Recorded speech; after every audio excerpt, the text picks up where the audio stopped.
And we'll be doing that after the lecture. Each of us will be standing in various places. The next thing, we have some wristbands left. Where the wristband person is right there. $3 to help the children of Darfur who have been displaced to Chad. I can just say them if you want me to. Sure. And we know that you guys donated a lot of money last week for the Rwanda relief efforts, but we're going to be passing something around. And if you could just donate $1 or 50 cents or whatever you have, all of the money will go to the Darfur Peace and Development Fund that's establishing schools in refugee camps. And all the money we raised today is going to go to that. And then tomorrow, if you live on campus in the Sauvignon Village, there's a barbecue, and we're having this Pie Your CSA event. So it costs $1 to throw a pie at your CSA, and all of that money will also go to the Peace and Development Fund. So if you live on campus, that's another way to get involved. So that's it. Thank you. Mm-hmm. You noticed I didn't volunteer for that one.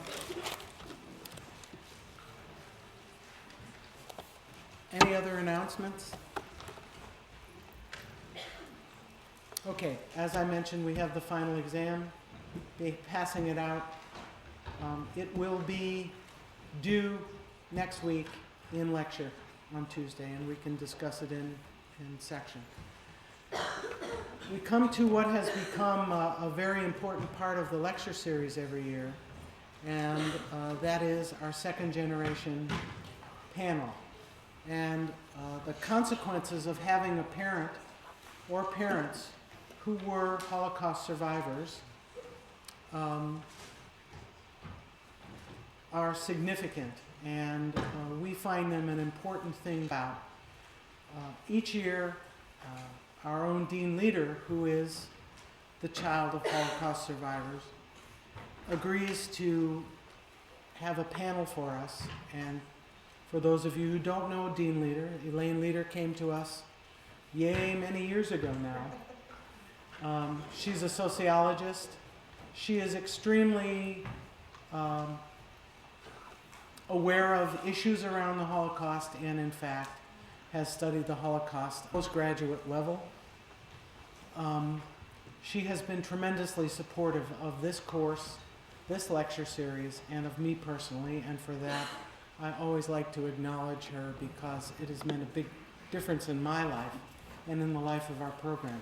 So without ado, I turn you over to Dean Leeder.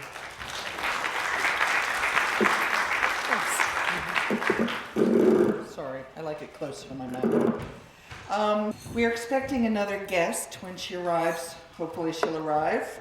She is the second generation, but we're honored to have the first generation and the third generation with us, so they might be stand-ins for her. Let me start out by saying I know many of you who've taken classes with me, and many of you have never heard my story about my father or why I do this. So I'll say a bit about it. But let me preface this conversation. Oh, good, she's here. Come on up and have a seat. Seat number 2, 3, right over there. I'll preface this by saying that my entire life, I've always been drawn to the dark side. As a child, I got involved early on with the civil rights movement, and after that with the anti-war movement, and after that the battered women movement, and the abuse movement, and the slavery movement, and the anti-slavery movement, and the anti-Holocaust. And I never got why it was that I was drawn to the dark side until about 6 years ago, when I was lucky enough to be invited to the U.S. Holocaust Memorial Museum in Washington, D.C., where I was a visiting scholar. And it was at that event where I was learning to teach the Holocaust, and I had chosen to teach the Holocaust, when I started to piece together the story of my own family's life. Now, I had always known that my father had left Lithuania in 1939, and I'd always known that his family didn't survive. That's all I knew. My father kept secrets. I know that after World War II, he looked for his family. He didn't find them, but we never got it. So I didn't know a lot. And as I began to study the Holocaust, I realized that my story was not unusual, and the fact that I knew nothing was also not unusual, although the women up here have other stories to tell. And we're going to be honored today to hear their stories as children of survivors. But my story, I never considered my father a Holocaust survivor. He was a refugee. And in the Holocaust scholars and Holocaust background, there's a pecking order of misery. And people who were in the camps were the ones who really suffered. The rest, if they got out in the Kindertransports, if they got out, or they were partisans, if they got out as refugees, then they were the lucky ones. And it was only after reading for a number of months that I discovered that those who are children who lost their families in the Holocaust are also impacted by that. Scarred, I wouldn't call it, but I would call it impacted. Because those of us who are the second generation are the memorial candles. And it is our job, and you'll hear the same story from my colleagues here, it is our job to bring testimony to the world. Soon, the survivors are dying off. My father's for 20 years. Many of them are very old. We are very lucky and privileged. You are lucky and privileged to have been able to meet survivors. But they're often now in their 80s and their 90s. And so it is the next generation, the second generation, the third generation, and then the fourth generation to carry the stories of what happened in Nazi Germany and in all the other countries that were impacted by the Holocaust. So as I began to read, I decided that my story was not unique. My father, I'll just tell you very briefly what happened to him. There was money for one family member. It was 1939. Everybody knew what was going on in Germany. Everybody knew that Hitler was gearing up for war. Where he was going to go, some people knew, others did not. They knew, everyone knew what had happened in the 1930s in Germany. And so there was money for one family, and the money was sent to my family in Lithuania, a little village called Kupashok. And the money came, and it was supposed to go to my aunt. But my grandfather was ill, and my aunt was a devoted daughter. And she also said to my father, "You go first and go to the United States, set up what you can, an outpost, get ready, bring us over." So my father left with a visa that was in fact in her name. And he went across Germany, and he was accompanied by a Nazi soldier, actually. Got to the other side of Germany. He was coming from Lithuania, and he got to Britain and came on the boat, came to the United States. That was 1939. I was born in 1944. In 1941, everything went silent. The war broke out. Hitler did what he did in Poland, and the troops marched further and further east. And they eventually got to Kupashok, Lithuania, where we found out only 4 or 5 years ago that what happened, or at least I found out 4 or 5 years ago. My father knew all of his adult life after he found the story out. What happened was that my relatives, my grandfather had died by then by the illness that had taken over my aunt back. But my grandmother, my uncle, and my aunt were taken out to a pit with 1,000 other Jews from this little village. They dug this pit, and then they were all shot along with the other 1,000 people. It was covered, the ground was covered over, and that was the end of the story, except that there was one public health nurse in the next village who, after all of these atrocities took place, went from village to village and took the names of the people who died and listed them on records which were kept in the village archives. And when I went to the Holocaust Memorial Museum in 2000, I started to scroll through the villages looking for Kupashak. And I found Kupashak, and then I hit that, and then I hit another button, and all of a sudden came up the death list with my name. Now, we'd never seen these records. My brother didn't know about them. I don't believe my father knew about them. I went back, started to do some homework, discovered, in fact, that there was a Lithuanian army officer who had come to the United States in the 1950s under false pretenses, alleging not to have committed any atrocities, and that the U.S. Department of Justice was now prosecuting him in the year 2000 for the atrocities that he had committed in the little village where my family came, from which my family came. And I then spoke to the Justice Department, found out that the man decided to leave the United States, which he did so that he wouldn't be facing deportation. And then I just read in the newspaper just about a year ago that he died over there. So that was the little story that I heard. It's a big story, but it was an aha moment for me. Why am I drawn to the dark side? Why do I always want to know about battering, abuse, child? Why do I care about racism? Why do I care about slavery? Why do I care about genocide? Why do I care about social injustices? Why has my entire life been dedicated to trying to undo that which we just heard goes on a regular basis in the world? So then I started to do the literature review, and luckily enough, I'm looking to my time to be quick, I found a lot that was written about children of survivors and children of refugees. And the first who did the work on this was in the 1960s. It was just soon after the war, only about 15 or 20 years after. And her name was Helen Epstein, and she wrote about children of the Holocaust.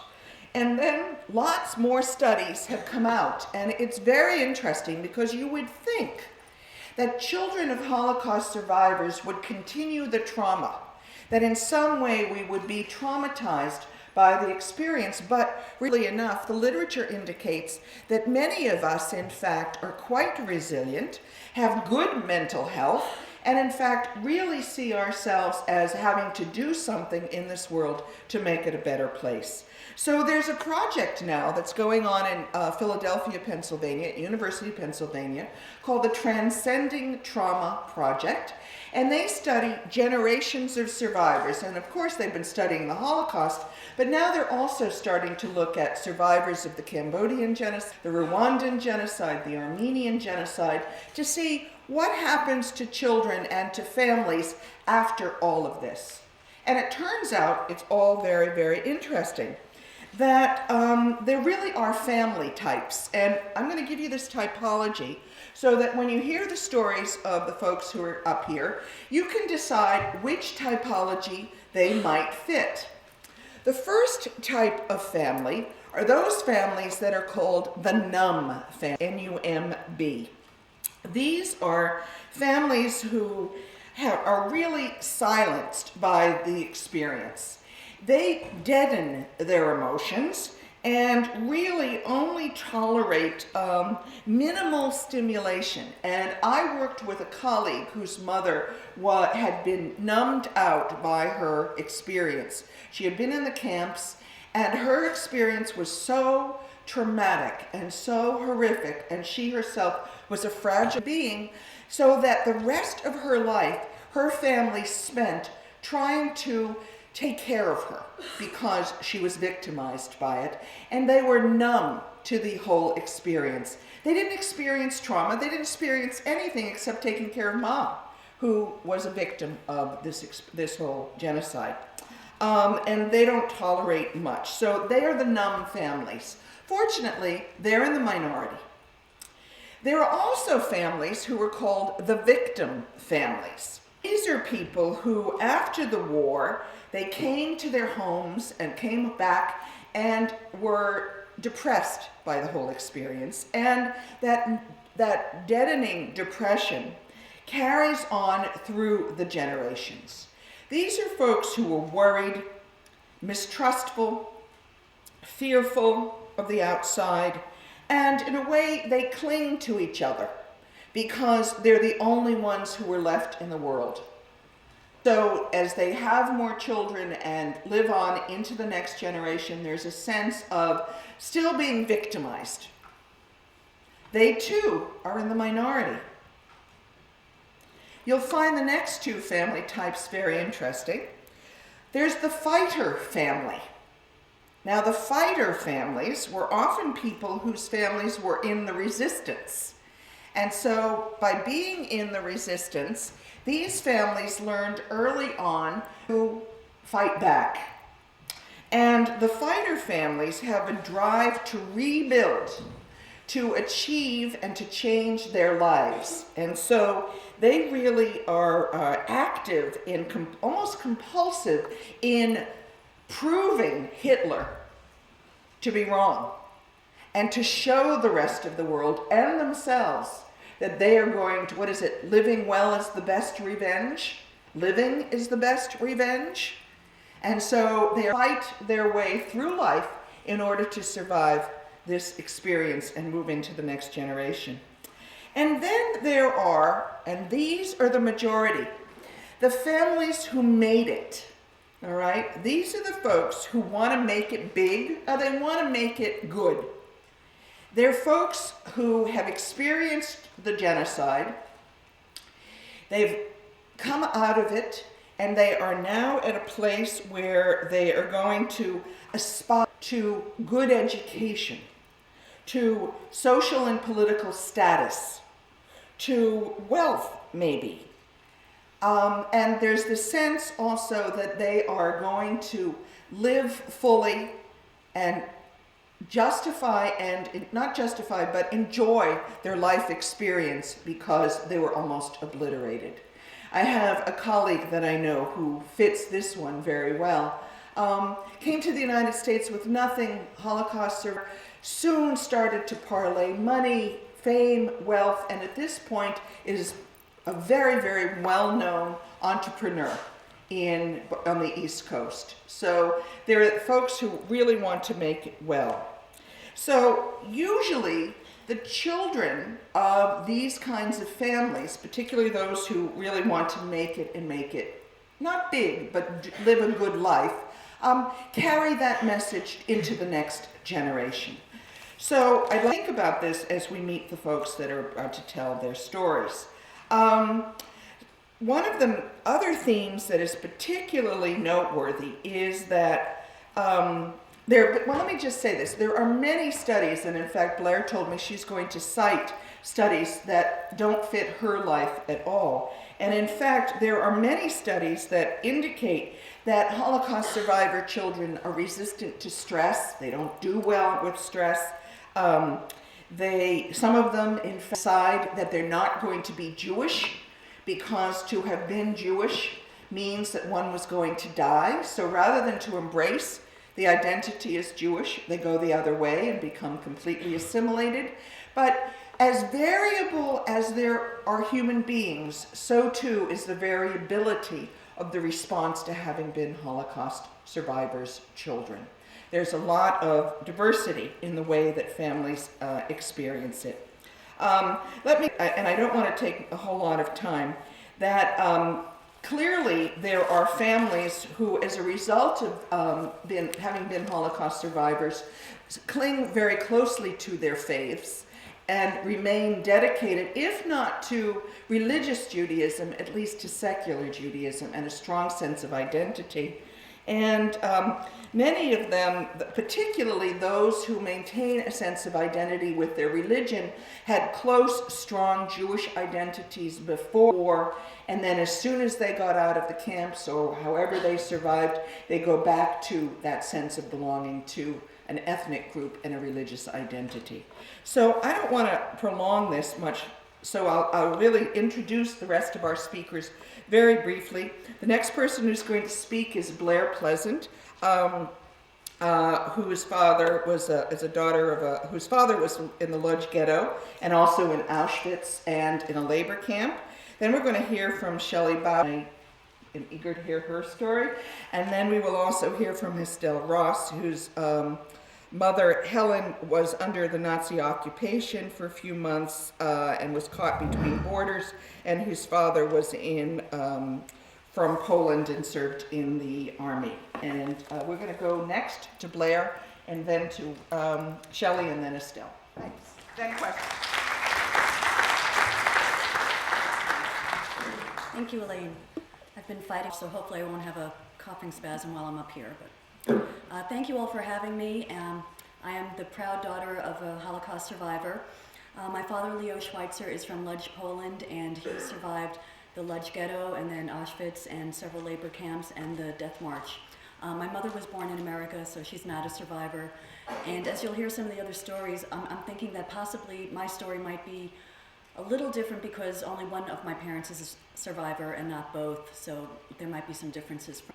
So let me give you some background about my father and his family. In 1940, my grandfather had a foreboding of things to come, so he left Poland for Russia to try to find a place to set up so that the family could go.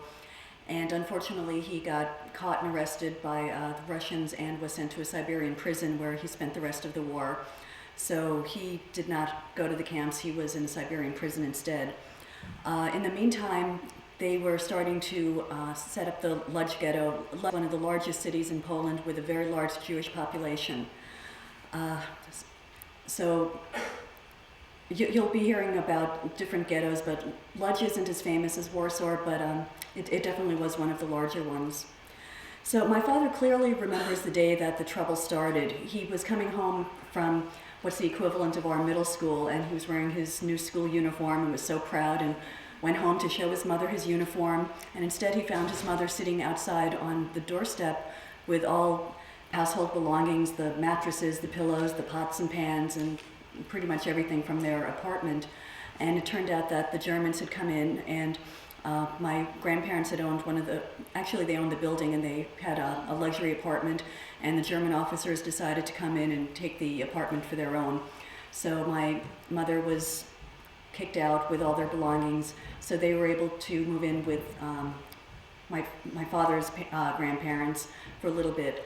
But then they started the Lodz. Everybody all the Jews in the town of Lodz were sent to this ghetto where there were about 200,000 Jews living in small cramped quarters surrounded by barbed wires so the people couldn't get out. And they were there for quite a long time, and from what I understand, the food was very lacking and they had to work in different types of labor camps. My father was working in a metal factory, so as you'll hear the story, that gave him some experience for what was to come. And then in 1943, they liquidated the camp, and my father and the rest of his family, with the exception of his father, were sent in the cattle cars to Auschwitz. And when you talk to some survivors, even though the camps were awful, many of them say that the cattle cars was actually the worst part of the experience. And I know one friend of my father's, when we were walking through the Holocaust Museum in Washington, when we got to the part with the cattle cars, he just broke down. The other parts he was able, but the cattle cars just brought on too many bad memories. And people were there for days, and the dead bodies were just laying around, and there was no place to do anything. There was no food, no water, and it was pretty horrendous. So when they got off the cattle cars, they arrived at Auschwitz, and the men went to one side and the women went to another. And that was pretty much the last time my father saw his mother. She was sent to the gas chambers after that, and he never saw her again. So my father was able to stay with his brother somehow. One of the things that they tried to do at the camps was to separate the families, but somehow my father and his brother were able to stay together, and that really helped their situation. So he knew that one way to get out of Auschwitz alive was to volunteer for work at a labor camp. So when one morning the guards came and asked, does anybody know how to work in a metal factory, my father and his brother immediately raised their hands. So that experience from the ghetto came in handy. So they were able to go work in this metal factory. So they went to this labor camp where they got to make parts for planes and tanks for the German army, and that was their way out of Auschwitz. So they were in the labor camp for quite a while, and again, very little food, terrible dwellings, but it was certainly better than Auschwitz. Toward the end of the war, the Germans knew what was coming, and they wanted to liquidate the labor camps and everything else. So they sent the infamous Death March, which I'm sure you heard about. So the prisoners marched about 30 miles a day with only a bowl of soup, or actually water with maybe a potato peel or something in it. That's what they called soup. And possibly a piece of bread if they were lucky. And they were just wearing the striped pajamas, regardless of how cold it was outside. They had no coats or anything, they just had the striped pajamas. And they started with about 500 people on the march, and by the end there were about 40 or 50 people left alive. During one of the men who was walking in the row or in line with my father, he started falling behind, and the people who fell behind or fell down would immediately get shot by the guards. So my father and his brother were on either side of this man, and they helped drag him along for however many miles. And to this day, that man, Irving, calls my father the person who saved his life, because if he had fallen down, the guards would have just shot him. And it's nice because they're still friends now, and when they get together, it's special and very meaningful. So a few days later, the Russians had liberated the prisoners, and my father was free. So my father and his brother survived, and one cousin and one uncle survived, and pretty much that was it. Everyone else in the camps was exterminated, and he lost all his grandparents, who actually, one set of grandparents died back in the ghetto, and his other grandparents died in the camps, and his aunts, cousins, uncles, everyone else was exterminated. So my father claims that he survived based on pure luck, and if you talk to any survivor and you ask, how did you survive, generally the first thing they'll say is, it was luck, I was just lucky. And I'm sure luck had a lot to do with it, because you could be standing here and not there, and that person got shot and you didn't. So luck certainly did have a part to play, but I think there was also more to it. I think the people who survived did have that will, that desire. There was something inside pushed them on and had them keep going. And he was also smart enough to know that he should volunteer for jobs and to work at labor camps to get out of Auschwitz, because the very few people who had to stay there actually made it out. So after liberation, my father spent a couple years in Hanover, Germany, where there was a Jewish camp, and a lot of people got back to their health and back on their feet there. Most of the people who he met in Hanover eventually immigrated to New York, and many of them were also from Lodge. And when they arrived in New York, they joined the Ludger's Young Men Benevolent Society, which is still in existence, and actually my father is the president of it right now. So when it started, it was more of a benevolent society. Well, it still is, but it wasn't a survivor organization. But as time went on, it really has become more of a survivor organization. And they collect money and do fundraisers for Israel and for different organizations. And my father's been the president for the last couple years now, and I think this is going to be his last year. He's ready for a change. So those people who are in the Ludger organization have really become my extended family. The people who we met in Hanover, and also who went to New York and Florida and became part of the survivor organization, really did become our extended family, and many of them are very, very close. And I have great memories of going to the Catskill Mountains once a year, every Memorial Day weekend, for the Ludger event, seeing all these people together and just enjoying life and dancing and having a good time and knowing that they made it. So these people have a certain closeness that comes from the shared experience and knowing that they survived together, and they really are an incredible support mechanism for one another, and it's great to see them together.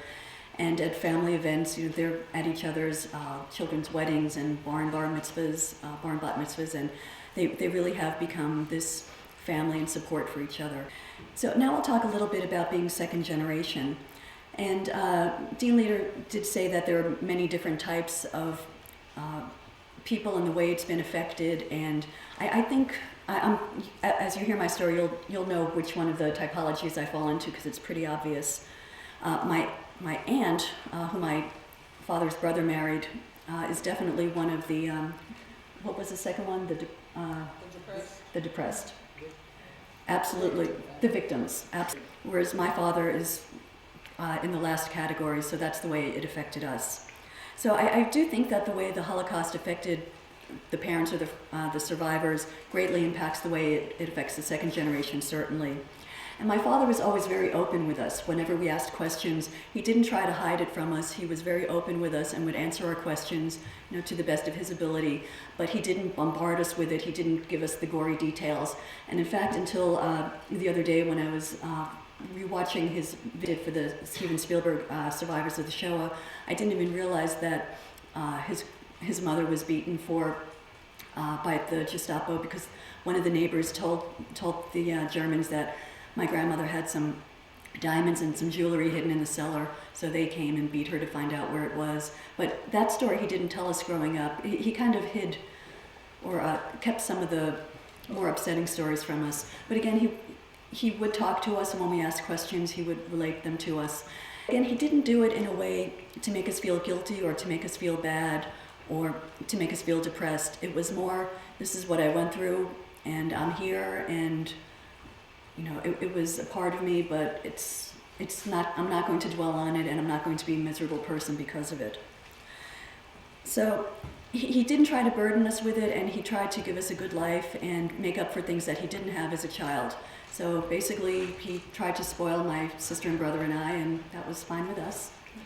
He really did what he could to give us a good life, to make sure we got a good education. College wasn't even a choice. It was, which grad school are you going to? So college was definitely, because he could only go into the equivalent of his middle school. So carrying on an education and making sure that we all had an advanced degree was very important to him. So somehow my father had found ways to come to terms with his experience, but in a way that didn't make his children feel uncomfortable about it. And I do know that there are many cases, such as my aunt, where it's more depressing, and if the child does something that makes the parent unhappy, they'll say, "For this I survived Hitler," and say things that'll make the child feel bad. And my father never did anything like that. And he never expected us to be perfect children or to make up for the life that he missed. He wanted us to be happy, of course, but all parents do, but he didn't expect us to, be the perfect children to make up for his losses. So he did for us to deal with as second generation. And I think that my siblings and I are relatively normal. We don't have any of the syndromes that the Helen Epstein book talks about, and that some of the other books talk about. And just the other day I read a study called The Impact of the Holocaust on Survivors and Their Children by Sandra Williams of the University of Central Florida. So when discussing the children of survivors, the study notes, on interviewing the children, certain themes begin to emerge as characteristic of the parent-child relationship. These themes were the ability of the parents for their children's emotional needs, the extremely controlling and overprotective behavior of parents, and the induction of guilt feelings in the children. The most outstanding feature of all was the parents' inhibition of their children's separation. The parents communicated the idea that the only thing of value left in their lives was the children. Now, this was certainly not the case in my family. So, again, there are different types of survivors and the way they dealt with things.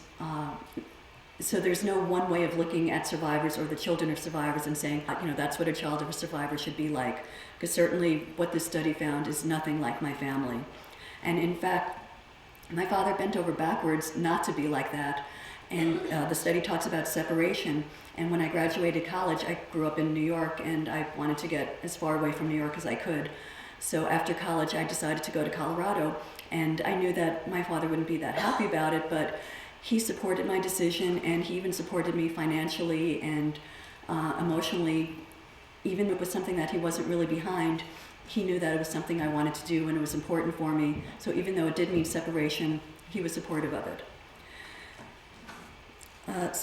Throughout my life, I've always had very special feelings for my father, as I'm sure you can hear from what I'm talking about today.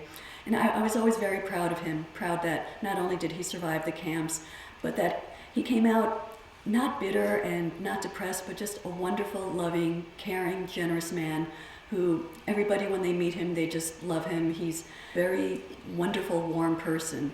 And to know that he's able to be such an incredible person after the experience he went through, just really restores my faith in humanity.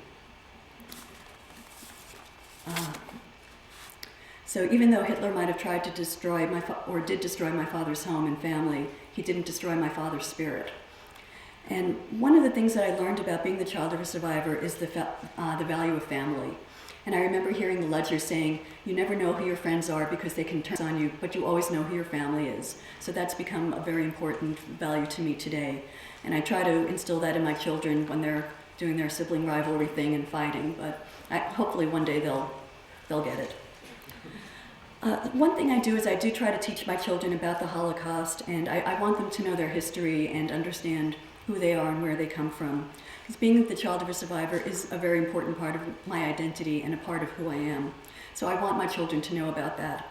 And I'm very proud to say that my son Robbie just won first prize in a Holocaust essay contest for local teens. And he wrote an extremely beautiful essay that some of the people who were at Yom HaShoah got to hear him last week. So he wrote a great essay about the Holocaust, remaining a faithful Jew, and about my father. And it's clear that my children are aware of their legacy as third generation. So I'd like to quote a paragraph from my son's essay. Can you tell I'm a proud mother? So he wrote, part of the third generation, the grandchildren of Holocaust survivors. My grandfather survived the concentration camp Auschwitz, as did one other member of his family. I don't recall where or when I first learned about the Holocaust, but I do know that ever since then, it's been important to me that when my grandfather and all the other survivors are gone, they are not forgotten. Later in his essay, he writes, I remember how I felt when I watched my grandpa's video and listened to him talk about what he went through when he was in the Shoah. I was incredibly impressed at how he could not only survive through that hellish camp, but still remain a faithful. I was touched by how he could remain faithful to his religion, despite all the pain he and many others were forced to suffer because of it. While there are many people in this world who gave up on their faith after the Holocaust, and those that never learned to smile again after such torture, my grandfather is still Jewish and proud, and every time I see him, he always wears a smile. So it's clear that my son understands his legacy, and I couldn't be prouder. My children's Jewish education is very important to me, and even though we're not particularly observant, it is important that we pass down the tradition. And my father is one of those, what I'll call twice a year to synagogue Jews. He only goes on the high holidays. But Judaism and its traditions are very important, and we're continuing that on in my family. And it was very special for my father a couple years ago when my son had his bar mitzvah. One of the traditions is to pass the Torah down from generation to generation. So my father passed the Torah to me, and I passed it on to my son, and that was just a very special moment. And next month at my daughter's bat mitzvah, we'll do the same thing, and I'm sure it'll be just full. So I believe that educating people about the Holocaust is very important, and I do what I can to help. I've nudged several of my relatives to participate and to do the Spielberg Survivor of the Shoah videos, and several of them have. And I'm also on the Yom HaShoah committee, and I have been for 10 years. And I also try to talk to people and friends about it, because talking to people, as opposed to having people just read about it in books, it makes it so much more real, and it makes them understand a lot better. Last year, when for this talk, I found an article written by Rabbi Yaakov Solomon, who was the child of a survivor. And the article was about his experiences growing up, and he basically echoed many of the same things that I've said today. He writes, I suppose that in my own naive way, I was decidedly unaware that there was anything special or distinctive about being a child of Holocaust survivors. Everything seemed so normal. In fact, it was. And he said that his parents wanted him to blend in, be normal, forget the past, and look ahead. And that's definitely true in my family. So he recounts that finding out is that his father testified at Nazi war criminals' trials. He witnessed these incredible atrocities that were just too horrendous for him to talk about. And at the end of the article, Rabbi Solomon writes, Daddy, I have spent many adult years wondering what really happened to you before 1947.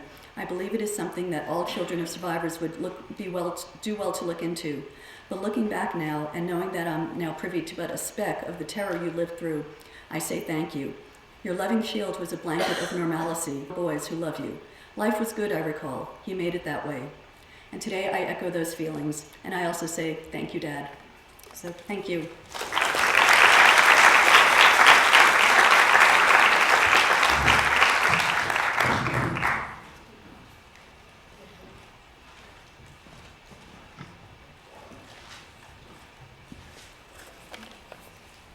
I'm very honored to have been asked to talk here about my feelings of being a survivor, a child of Holocaust survivors. You could tell I'm a little nervous. I haven't done this in a long time.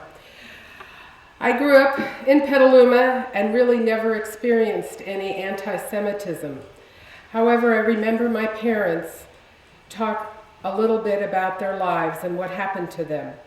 My mother, who I'm proud to say is here with us today, came from a small town in Prussia named Marienwerder, which is in outskirts of Germany. She always spoke about her as a young girl as being very protective and happy. Her father was a respected shopkeeper and a World War II veteran, and her mother was happy being a housewife and caring for her family. She went to school in this little town until right before Hitler came to power, when she was no longer allowed to go to school there anymore. Her parents sent her to Berlin to live with an uncle. She was in school until the time came for her to get a profession. She became a surgical nurse and worked in the Jewish hospital in Berlin.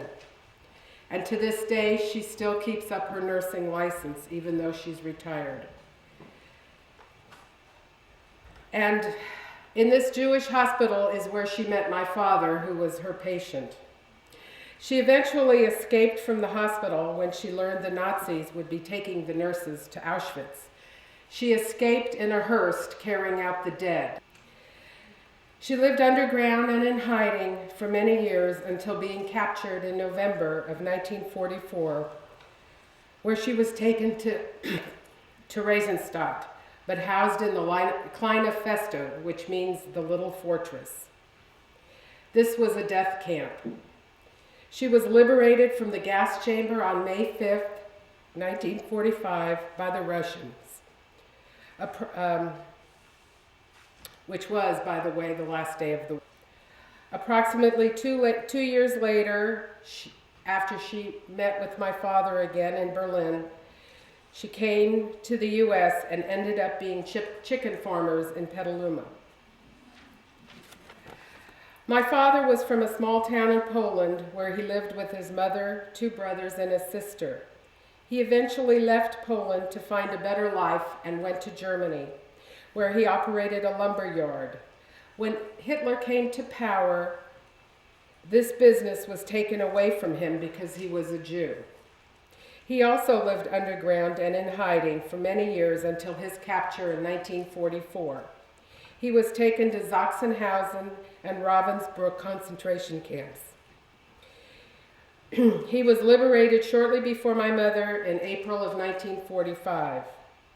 Unfortunately, my father didn't speak about his experiences too much, so I don't have as much information as I would have liked.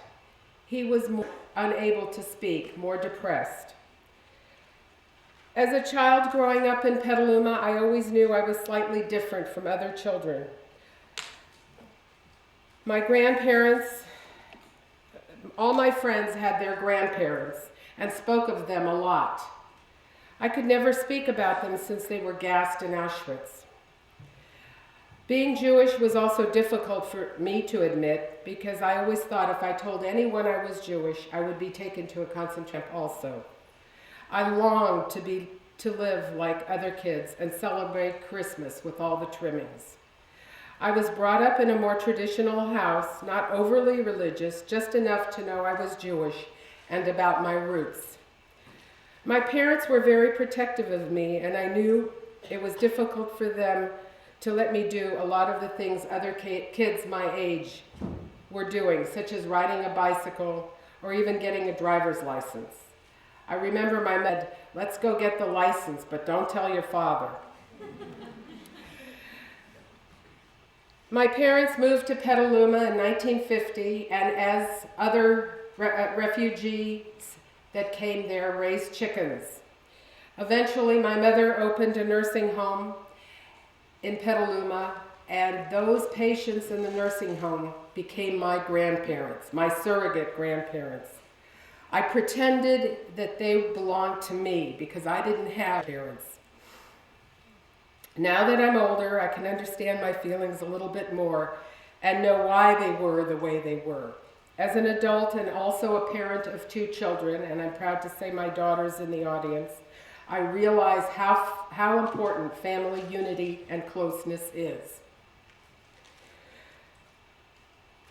I'm very proud to say that my mother is always happy to speak to students of all ages about her experience, which I know is difficult for her at times. She does this because she believes it's important for people to understand what happened during this horrible time. I also want to let you know that I chaired the Holocaust Memorial Holocaust Memorial for over 12 years because I feel it is important to memorialize the people who perished during this horrible time. Thank you for asking me to speak today.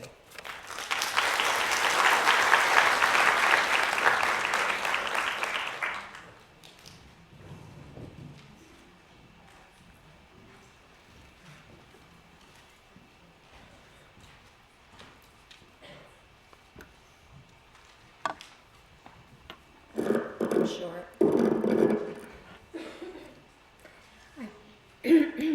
I've broken my talk down to 3 ways that being a child of survivors has affected me. My passion to mother's story to the world in the book that she wrote and in movie form, my passion for the support of Israel, and my passion to refute anti-Semitism. I'm not a public speaker, so please bear with me because I'll be reading to you instead of talking to you. So, since my mother passed away, passing her story around the world holds most of my focus right now. It took so much for her to write a book about these 10 years of her life. She could leave a record for the world. It's my mission to let others know what her life was like during these years of losing her entire family, falling in love, marrying my father, having a baby, and surviving alone in war while my father was in the Polish division of the Russian army. Immediately after the war, my parents and sister were forced by the German government to live in the home of a Nazi family. Pretty strange, yeah. I'm compelled to have my mother's story told and her book shared. On 9/11, she watched the news all day. She told me that it was another Holocaust. We didn't know who Osama bin Laden was yet. She said Iran, Iraq, and Syria have attacked us. That night, she went to sleep in excellent health and had a fatal stroke. Her book had come out a few weeks before, and she had not yet read the review. Friends, they were in the process of reading it. To give you a little of my Polish family background, my mother was one of 6 children. My father was one of 7 children. My mother's grandmother lived with them. I was told my father had a sister that lived nearby with her husband and child. Everyone was murdered by bombs, Treblinka concentration camp ovens, gassed, or at the hands of the Nazis, except for my mom's brother and my father.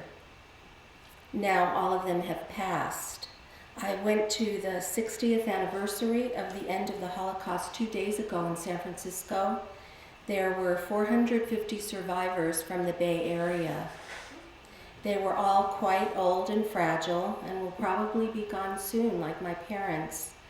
Many of their individual stories will either not be told or will be recorded in history books. Someone there said that whenever you witness a survivor or hear their story from children or grandchildren, you too become a witness for future generations. The second way, being a child of 2 extremely loving parents that were survivors, has affected me, has been to appreciate and support Israel because Jews all over the world had nowhere to go during the Holocaust. No country would allow them in order to escape the mass industrial scale murder and concentration camps, including the United States. In 41, 42, had there been a place to escape, millions of deaths could have been prevented. Now there's a place the Jews can go to if the world turns against them again. It's called Israel. Even after the exterminations of 6 million, countries were not opening their borders to Jews that had survived the horrors of humankind. Nearly 1 million Jews were thrown out of the Arab countries that they lived in, Egypt, Syria, and others. Jews don't live in Arab countries. Did you ever wonder why? In 1951, when I was born, the majority of the Israeli population was Mizrahi, that's Jews from Arab lands. Both the Christian world and the Islamic world had massacred and expelled their Jews, who in turn found sanctuary only in Israel. When my mother, father, and sister and Jewish refugees from all over Europe wanted to return to what was their homeland since 586 BC, British-controlled Palestine would not let them in.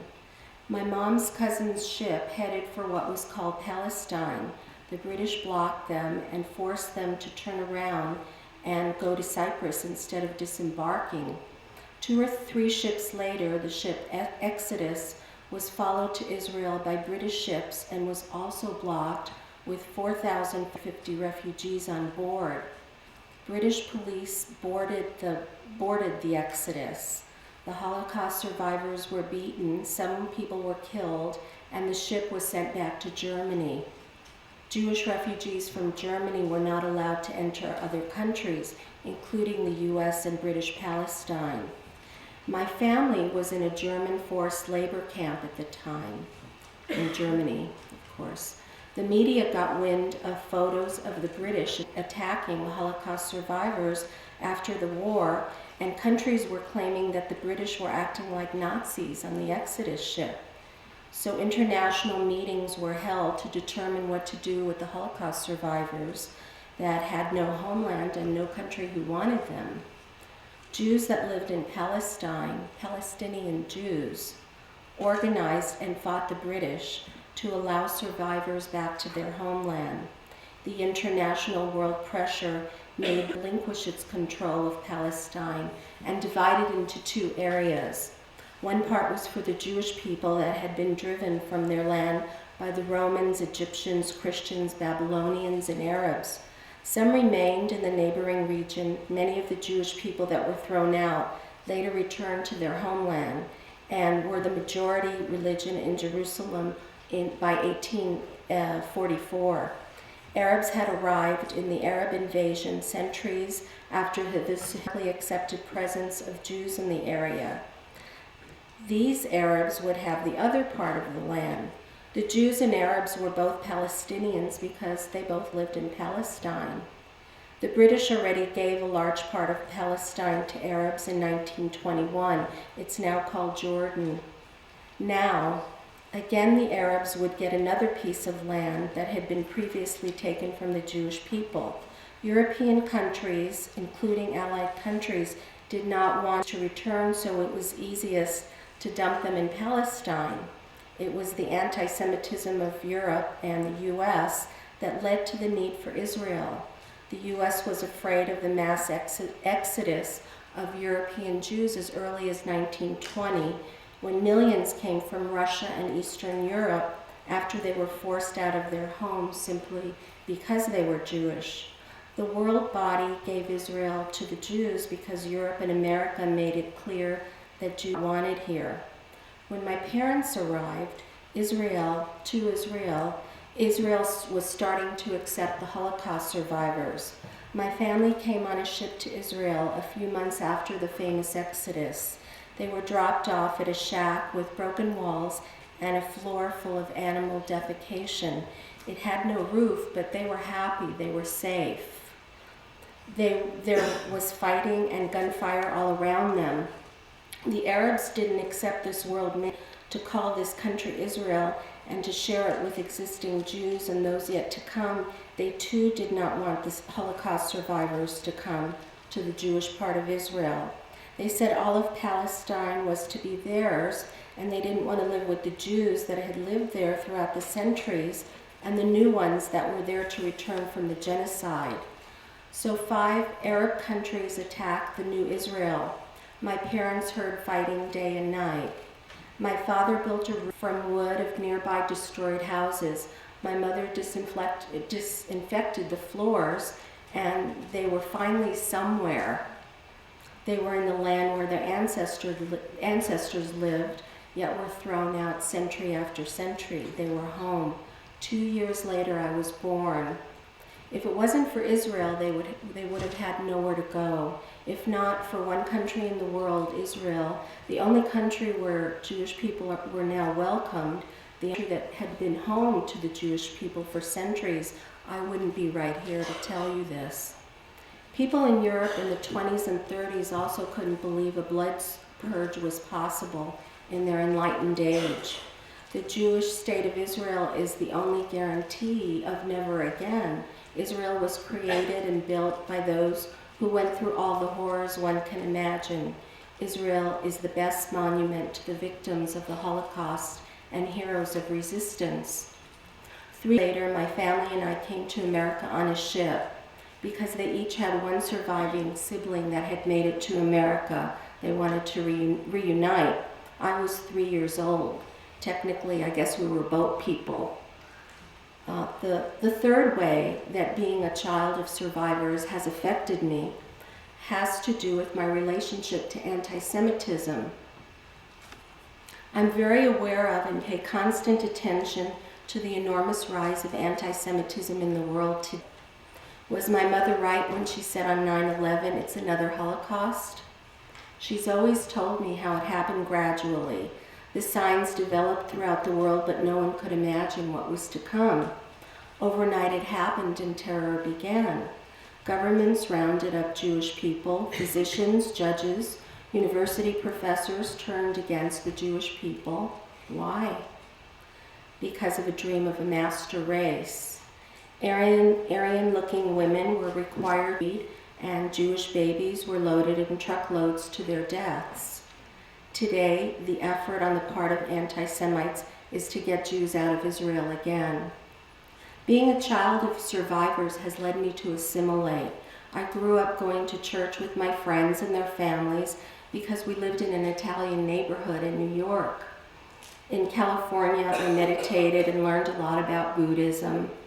But now, when I see synagogues being burned and vandalized all over the world, a United Nations that can't even declare anti-Semitism is wrong, a UN World Security Council that has 188 countries as members, including Saudi Arabia, Syria, Iran, Iraq, and only one country not eligible to sit on the United Nations Security Council, Israel.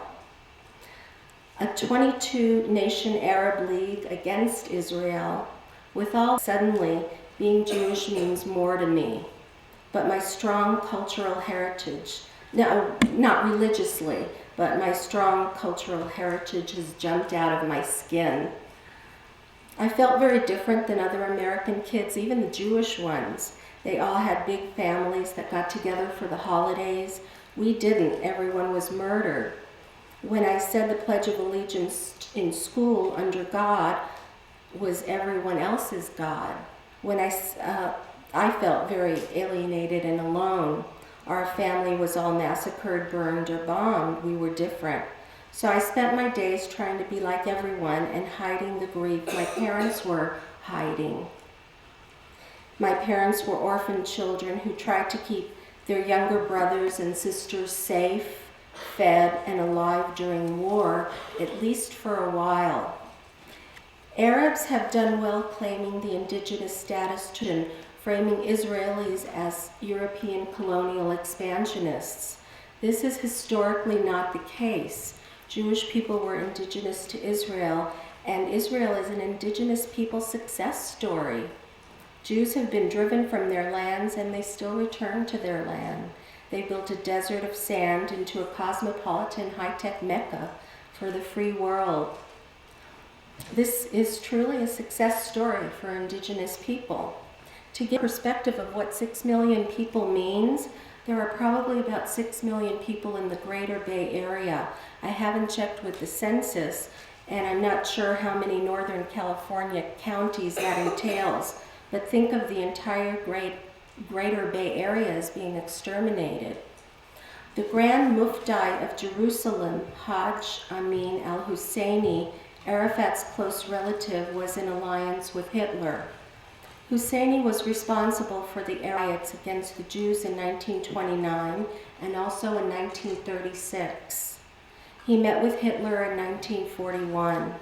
Saddam Hussein grew up in his uncle's home, who was a leader of the Mufti's pro-Nazi coup in Iraq in 1941.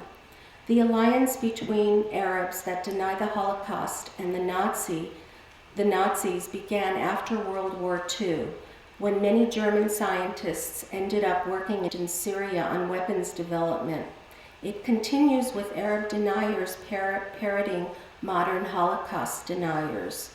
Abbas, the current Palestinian leader, did his doctoral thesis in Moscow based on Holocaust denial. This is part of the thread that continues. My parents didn't talk about the Holocaust. They didn't want to burden their children. Occasionally they'd share a story if I asked. I didn't ask often. We took a family pilgrimage to Poland in 1990, a month or so after communism lifted. My father had already passed, and I knew only a little about his experiences, but I went to his apartment, and I saw my mother's house and family lot. It's mine if I want to spend a huge amount of money to lawyers to prove that it was taken away from my family. They owned it for generations. I have my grandmother's title to the property. The Polish note was taken. It still had my name in huge letters engraved into the stone. We were one of millions that had our property taken by the Germans. Our property, which once had my grandparents' buckwheat mill and family home, was given to the Poles after the war. I started asking my mother questions. My father was no longer alive to ask. Since then, I have an insatiable thirst to know what happened to my family, the grandparents, aunts, and uncles I never met, and that happened to my parents. Their legacy is in my dreams. How did they wind up in Poland as Jews during such an ugly part of human history? When I went to Majdanek, a concentration camp in Poland, and there's pictures there, I was ashamed to be part of the human species after seeing the dissection tables, the ovens, and hearing the uncontrollable sobbing of my mother. She was my best friend and an incredible woman. It was the only time in my life that I couldn't console her. This was not genocide for territory, revenge, or barbarism. It was an organized, massive industry of hate and torture for human beings. Exterminations were produced with architects' blueprints and by physicians that dissected humans for experimentation. Judges had okayed orders for mass exterminations and gassing. This was beyond of humanity. I don't trust that it can't happen again. As a child of survivors, I was non-verbally raised to believe that if we are not very diligent, it could be right around the corner. These days are very frightening for Jews all around the world. Everyone should be paying very close attention, so should you. I'd like to end by clarifying the many twisted definitions you may have heard of what Zionism is. But before I do, I'd like to tell you that if you'd like to read my mom's book, I have a few copies with me to sell and cards that I can give you with the title. But it can also be ordered online or through bookstores. It's called When Tears Fall Short by Helena Ross. And so just find me at the end if you'd like a copy of When Tears Fall Short. The definition of Zionism is simply the determination of the Jewish people to return to their ancient homeland and rebuild their nation. That's it. It became an organized movement in 1897 with both secular and spiritual goals. Jews of different nations, ideologies, religious and secular, socialist and conservative, united and worked together to fulfill their common goal to recreate the Jewish state of Israel. Thank you.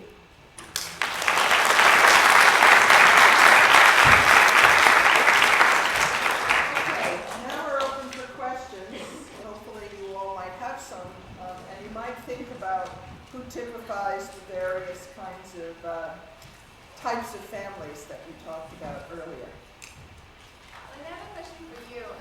When you found out about your family's involvement and what actually happened to your entire family, what was your brother's reaction? You know, I was thinking how I didn't really tell you my whole story, because there's a lot. I just wanted to kind of be brief. We're the type of family that were in denial, most of it, but we also had a lot of victim in us. The shades were down. My father was always afraid of the neighbors. My mother was afraid of everything, even though she wasn't a survivor. And I learned early on to disavow myself of all of that, and I left because I couldn't take the darkness house and scene. It was horribly negative and painful in my home. And I attribute it now to that experience. My brother, however, stayed and grew up in it and thrived in it. And in fact, spent his first 16 years sharing my father's bed. My mother was on the couch because my father was so grateful to have a son to carry on the family name. So and he stayed there. So when we heard the stories, my brother and I were very at odds with each other because I just didn't want to continue that darkness. And so when we heard the stories, we finally started to come back together. And he's still a very Orthodox Jew. He's practically Hasidic, if any of you know what that means, with the big hats and the curly payas and the coats. He doesn't look that way, but in all other ways he is.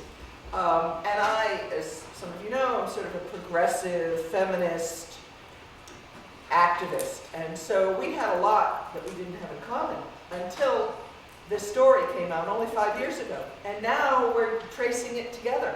And we're hoping, my family's heritage is pretty ancient. For those of you who might know, my maiden name was Schneerson, which is the Lubavitcher Rebbe, the most Orthodox, I mean, it's like the Pope in Judaism.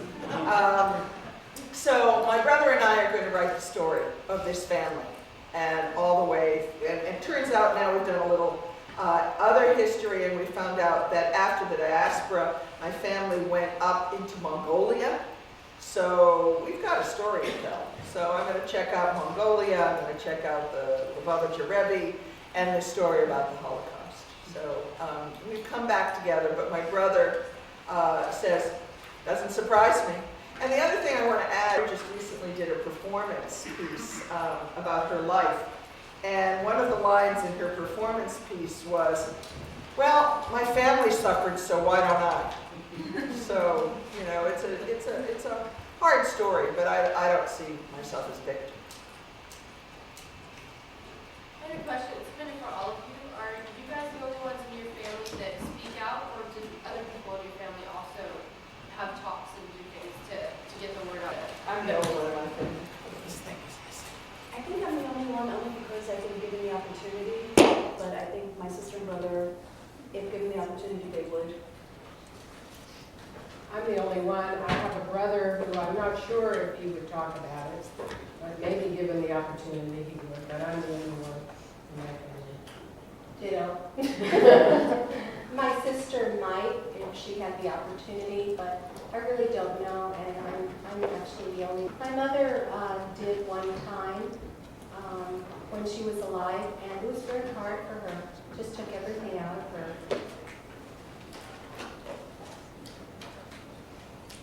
That's all? Come on. You know you have questions. Yeah. I was wondering if anyone's done any studies on like the children of the Nazis, like the second perpetrators. I don't know if you know if the experience is different. Like, Yeah, I'd like to speak to that, if you all might want to add, but I did a little study on that. When I went to the Holocaust Memorial Museum, one of my co-students was a Nazi son. And he now taught at the military academy and taught about the Holocaust. and believed that it was his responsibility as a child of a Nazi to think about all of this. And so he felt a commitment to doing exactly what we're doing so that it will never happen again. And he also taught at the military academy of war ethics and the issues about what the atrocities that were committed in the name of war.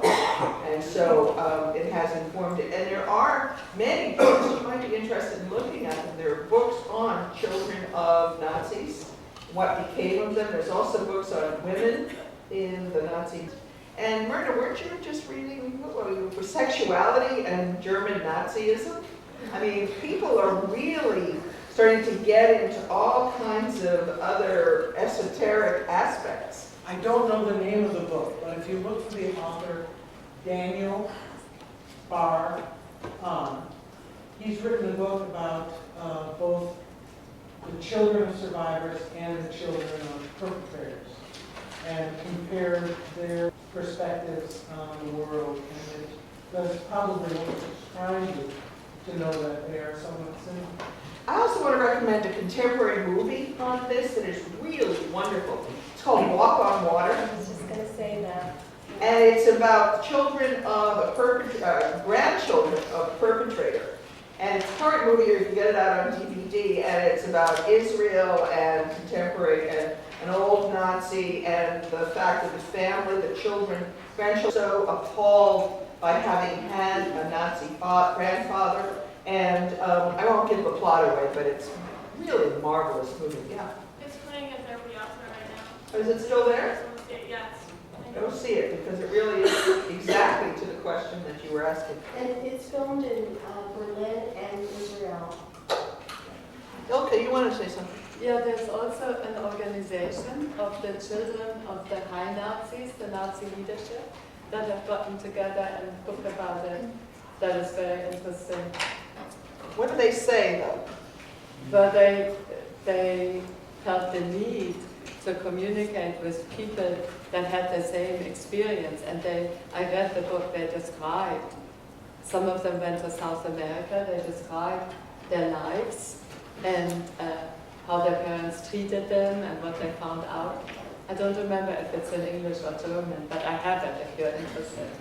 But you know, the whole generation of the children of the Nazis has really dealt with it. That was the 68 revolution. That was the revolution in Germany by the children who are called those that were lucky because they were born after the Nazis. So that whole generation has been dealing with it for the last 30, 40 years. And that includes all the Holocaust education, all the movies that were done in the 80s and 90s about dealing with the past and inheriting this other heritage of your parents and grandparents. And many don't know what their parents and grandparents did, but it has affected all our lives, for our whole life. How about other questions? I was just curious if you guys had an opinion on when, I know sometimes it depends on personal situations, but when would be a good time to present discussion of the Holocaust or just education on it to children? I mean, it seems like Blair. such a horrific thing, and I don't know, being a parent of a particular Blair just whispered to me, we've got to address that question, so why don't you address it? My children have known about it since I felt they were old enough to understand.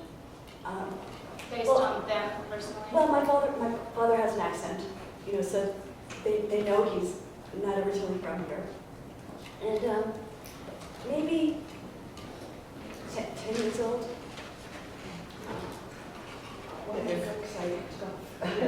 If students are interested, the United States Holocaust Memorial Museum has a permanent exhibition for children called Daniel's Story. You can buy it here. Yeah, you can buy the book, but you can go to the website, ushmm.org, and look for Daniel's Story if you're interested. And I'd like, I'm sure you won't want to say something, but I want to say more about it too. More often than not, for children of survivors' children, you know, right? When did you know? We have a third generation Maybe here. 10. What, 10? Yeah. Right, yes. Yeah, my great-grandparents are German refugee survivors. They went to Shanghai And I can just remember like them always telling their story, just always wanted to tell their story whenever I was around. And my great grandfather pays for my education just because he was deprived of it. So I just remember always it being done.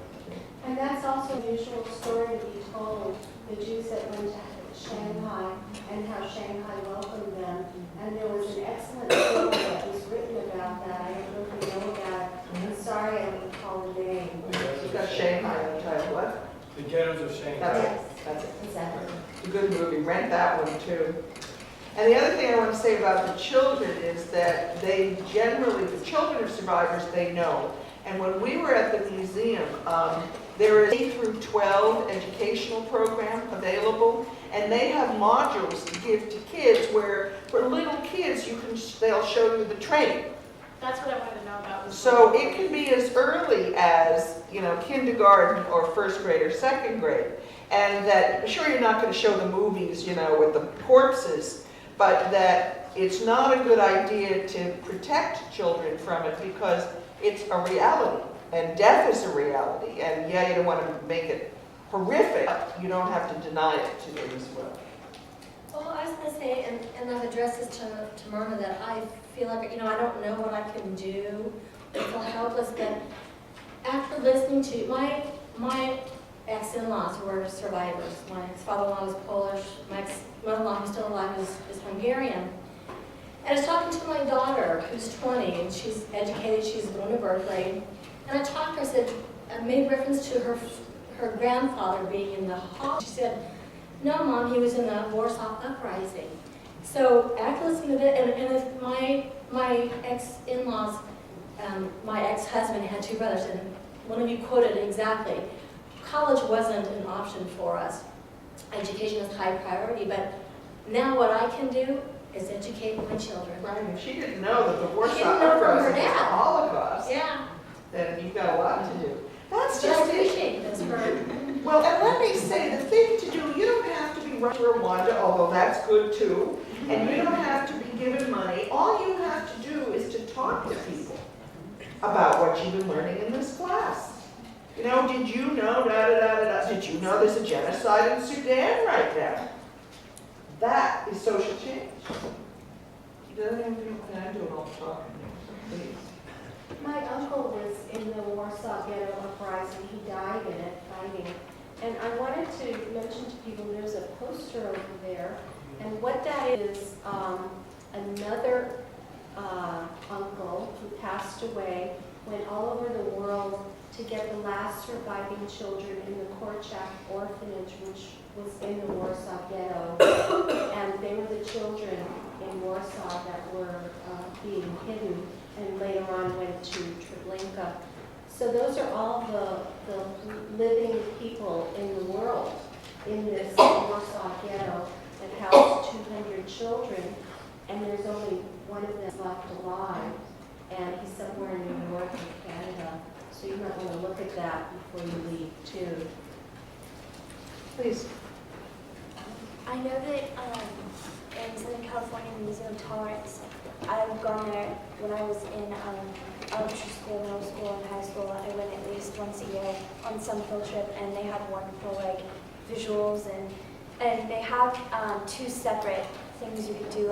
We also did it on slavery, and we also did it on freedom rights and all that stuff. I guess it's a Museum of Tolerance, but they had videos for children and they had videos for adults. Mm-hmm. So I know that, and they had survivors speaking, and they had survivors that would speak directly towards children and had speeches for children, and then they had speeches for adults. Yeah, I want to follow up on that. There are often survivors or children of survivors who go to public elementary schools to give these talks too, so that it doesn't have you don't have to wait till you get to college to study.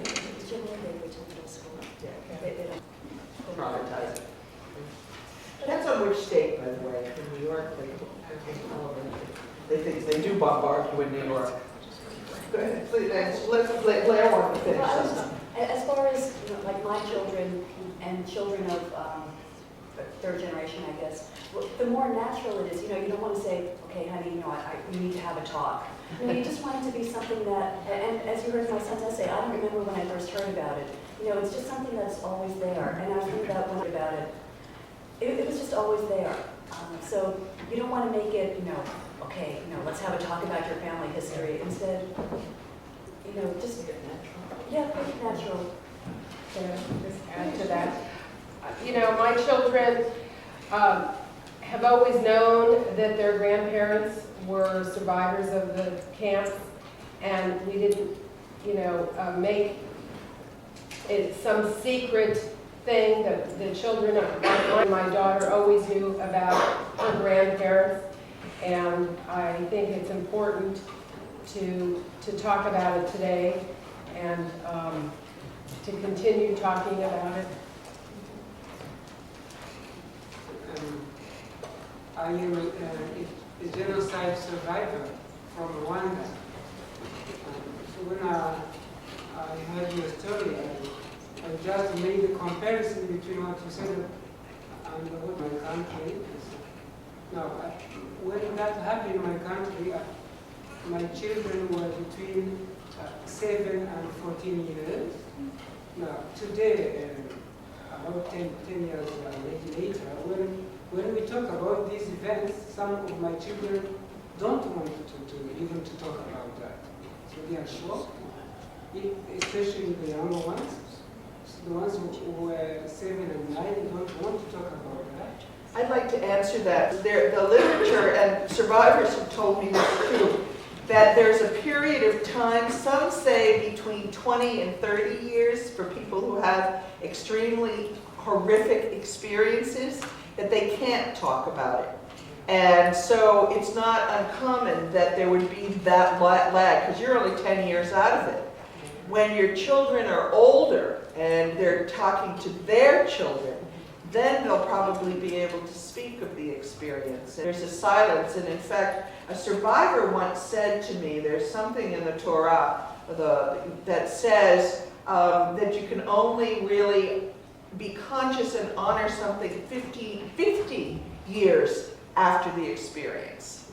And it's quite noteworthy that in the United States, we're really commemorating the Holocaust now, 50 and 60 years later. When I was growing up in the 50s, forget about it, nobody talked about it. You know, it was just, oh, my uncle who had a funny accent and a tattoo on his arm.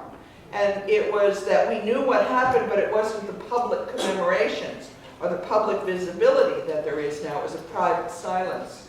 So yours is probably going to maybe go through the same process. So I have another concept that someone mentioned in a talk that she was not sure that this would not happen again. Now, so I have a question because now in Europe there is what they call a neo-Nazi movement, and in Toronto, the town I'm coming from, some months ago, so some people were anti-Semites, so they went to the Jewish memorial monuments or the Jewish cemeteries, so by night, and they wrote slogans and things against the Jews. So when I see that, I fear that this hatred is still in the hearts of some people. Okay, I have leave it to a teacher. I always have a response to something. Two things. One, the Holocaust literature is never again, and in fact, or never again to the Jews.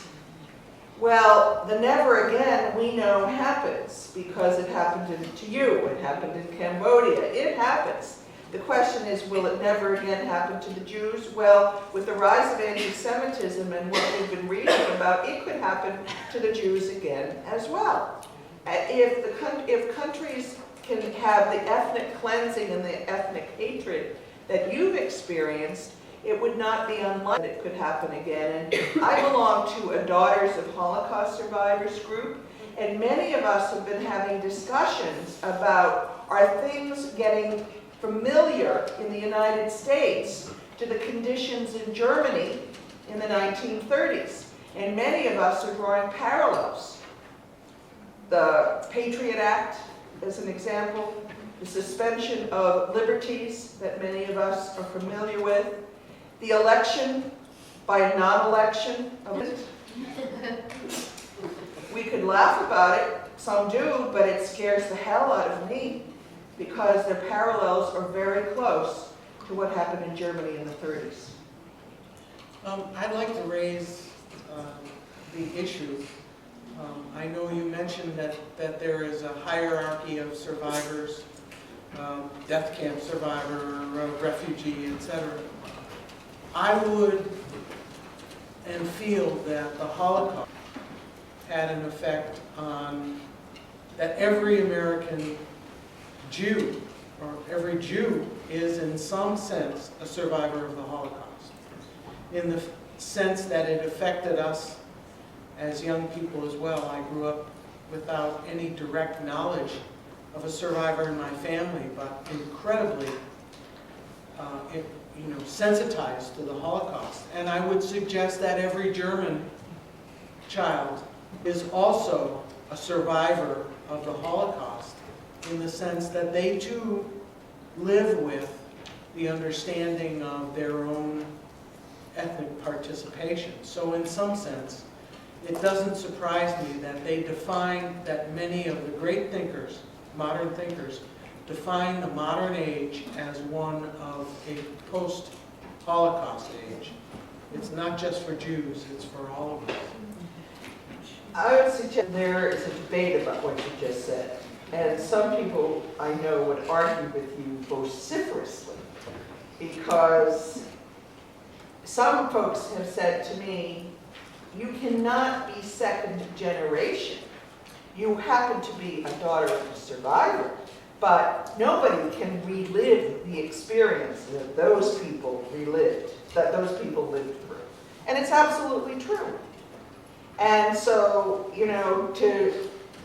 the purists view that what you have just said is too generalizable and doesn't really make it pure and clean about what really happened to the people who experienced the Holocaust.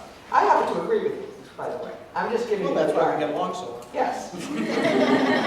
Because I agree with you. How about others? Oh, there's more? Good. Yeah, I'm so mixed up in all of this because as a child I didn't ever live in unity. I was the outsider and very often chased home from school and beaten up because I was a Jew. I wasn't even sure what a Jew was. I mean, we celebrated Christmas, although we didn't have a tree ever. We put the presents on the table under a cloth. So I really never lived a Jewish life. And I was thinking of Blair and her children, and I was thinking, how do they feel? I mean, I know how I feel when I hear anti-Semitism and natural comments, particularly in universities. I mean, it scares the hell out of me. And I was wondering, what do your children feel or hear when they hear these same things? They're both very strong in their Jewish identity, and they've been able to, my son, he goes on some chat boards and chat rooms, and I know there was one where there was some anti-Semitism, and he just wrote back, and fortunately he's bright enough to know, how to respond, and he just, knew this guy. So I think if you educate kids in their religion and their values and who they are and make them proud of it and not to make them ashamed of it, then they can respond. My daughter is, well, she just turned 13, and she hasn't really experienced any anti-Semitism. But doesn't she hear about it on the radio or through the news? Yeah, but it's not real to them. And unless it hits home, and unless it happens here in Santa Rosa, where I live in Santa Rosa, it's not real to them. I think for my son, because he's almost 16, he's more aware of it. And to him, it's like, why would someone not like me because of my religion? It's just hard for them to fathom, and just hard for them to understand. But I think because they are so grounded in their Jewish identity, they can stand up for themselves and not cower in the face of it. I know my son, when he did get into a little discussion with someone, he stuck up for his rights and he was able to say, you know, here's where it's at. My only other comment is I identify with Dean Leeder in that I came out a fighter. I mean, I didn't have any Jewish background until I became married, divorced, and had children, and all of a sudden background was new to me. And I work within that community now. I mean, it's very important to me to have this identity. But I feel like a survivor in that I feel that I've been punished, victimized in many ways. My daughter yells at me today because sometimes when I'm out away from my Jewish community, I take my star and I hide it in my blouse. And she goes, why are you doing that? You're so proud of us. Why would you hide your star? And I don't know why. In some fear.